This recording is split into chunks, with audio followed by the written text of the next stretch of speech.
আলেমদেরকে কখনো কষ্ট দিবেন না, আলেমদেরকে কোনোদিন কষ্ট দিবেন না। হয়তো দেওয়ার সাথে সাথে বুঝবেন না, আজ হোক কাল হোক 5 বছর পরে হোক, আপনার মরণের আগে, এটা আল্লাহর ওয়াদা, আপনার মরণের আগে আপনাকে লাঞ্ছিত অপমানিত করে অপদস্থ করে দুনিয়ার থেকে নিবে, তার আগে নয়। কোনদিন আলেমদেরকে আপনি প্রতিপক্ষ মনে করবেন না, শত্রু মনে করবেন না। কারণ এই বাংলার জমিনে সবচেয়ে নিরীহ যদি কেউ থাকে তারাই হলো আলেম। মসজিদে একজন ইমাম উচ্চ আওয়াজে হক কথাগুলো বলতে পারে না, বললেই তার পরের দিন চাকরি থাকে না। যত ইমাম চাকরি করে অধিকাংশ ইমাম ফজরের নামাজ পড়াইলে জোহরের নামাজ পড়াইতে পারবে কিনা এর গ্যারান্টি কোনো ইমাম দিতে পারে না। কেন? কেন?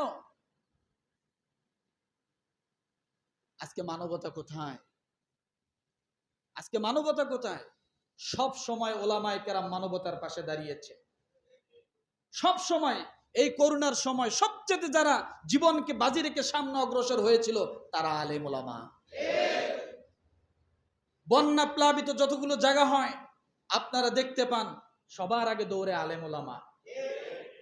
প্রস্তুতির প্রয়োজন নাই, যখন যা যেভাবে পারে আপনাদের মতো সাধারণ মুসলমানদের কাছ থেকে কিছু টাকা অর্থ করি উঠাইয়া একখানে করে তারা সেখানে সাহায্য সহযোগিতা করার চেষ্টা করে। বিনিময়ে আলেমরা কি পেয়েছে? কি পেয়েছে আলেমরা এদেশে? শুধু লাঞ্ছনা, গঞ্জনা, জুলুম, গুম এগুলাই শুধু পেয়েছে, আর কিছুই পায় নাই। জাতি আপনার কাছে আলেমরা কিছু চায় না, আপনাদের কাছে আলেমদের কোনোই দাবি নাই। দুনিয়াবি কোনো দাবি আপনাদের কাছে কোনো আলেম করে না। খাইতে দিলে খায়, না দিলে কারো প্রতি জুলুম করে না।